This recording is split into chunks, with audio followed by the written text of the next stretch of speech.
هک و امنیت سایبری یک هنره. هنر پیدا کردن نکته هایی که بقیه نمیتونن ببینن. همون چیزهایی که مرز بین خطر و امن بودنه. سلام، من ارغوان کامیار هستم. 30 سالمه. حدود 8 ساله که تو حوزه آیتی مشغول به کارم. از این 8 سال حدود 3 سالشو به عنوان برنامه‌نویس کار کردم و 5 سال بقیه‌شو به عنوان متخصص امنیت. بهمون میگن هکر. فکر میکنم هیچ کس تو دنیای واقعی شبیه هکرای توی فیلم ها نیست.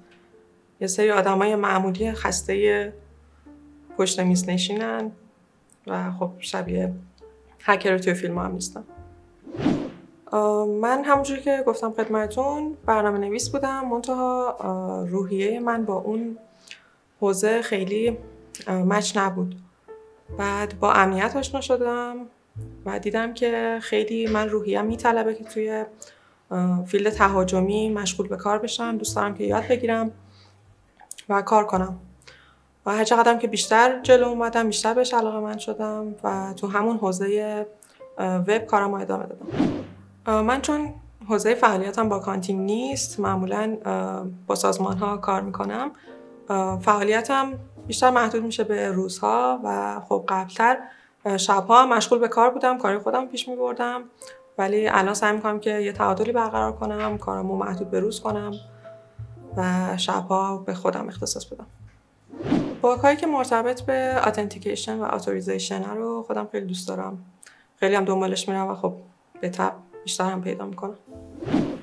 سازمان رو اسم نمیتونم ببرم. باگی که پیدا کردم ازش RC بوده و خب چون اون سازمان موقعیت حساسی داره نمیتونم ازش اسم ببرم و وقتی این خاطرات و باگ‌ها جالب میشه که ما بتونیم اسم اون سازمان رو بیاریم. من خب از اونجایی که فعالیتم با کانتینگ نیست تجربه کمی تو این حوزه دارم و خب با شرکت‌های مختلفی تو این حوزه کار نکردم که بتونم بهترینش رو انتخاب بکنم. درآمدش خب خیلی متغیره مثل بقیه شغل‌ها، ولی خب کسی که صرفاً بخواد تو مدت زمان کمی به درآمد بالایی برسه، من این شغل رو بهش پیشنهاد نمی‌کنم، چون این مسیر طولانیه و تا زمانی که به درآمد بالایی بخواد یک شخص برسه راه زیادی رو باید طی کنه. خاطره جالب بیشتر اون حس و حال خودم برای خودم جالبه، وگرنه خاطره جالبی که قابل تعریف کردن باشه نه.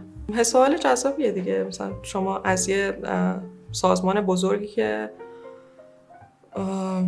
ادعای زیادی هم داره وقتی میتونین یه RC بگیرین خیلی حال خوبیه. و آسیب پذیری های ساده تر خب شاید حتی زیر نیم ساعت هم پیدا بشه، ولی آسیب پذیری های پیچیده تر که نیاز به ریکان بیشتری داره ممکنه که چند روز هم زمان ببره. دوستان بدونن که این مسیر ناهموار و طولانیه.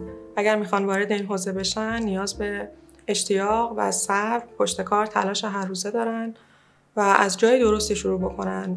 میتونن از کلاس‌های آکادمیک شروع بکنن، تحت تاثیر جو قرار نگیرن و به دنبال این که بتونن مسیر یک شبه و میانبری پیدا بکنن نباشن. الان خب اون دوره‌ای که یک نفر در رأس یک سازمان بود و تصمیم می‌گرفت گذشته. باید به کارشناسای فنی و مشاوران امنیت بهای بیشتری داده بشه و فکر می‌کنم اون سازمانی راه بلوغ رو در پیش می‌گیره که نگاه‌های مختلف رو بتونه بپذیره، بهشون اجازه صحبت کردن بده و یک نفر صرفاً تصمیم گیرنده نباشه. وضعیت خب نسبت به قبل که آدمایی که باگ پیدا می‌کردن تصویرشون شطرنجی می‌شد خیلی بهتر شده. بیشتر دارن بهشون بها میدن. به هر حال هنوز مشکلاتی هم وجود داره. همکاری‌های بیشتری باید صورت بگیره ولی رو به رشده. 5. فکر می‌کنم هنوز در میانه راه هستیم.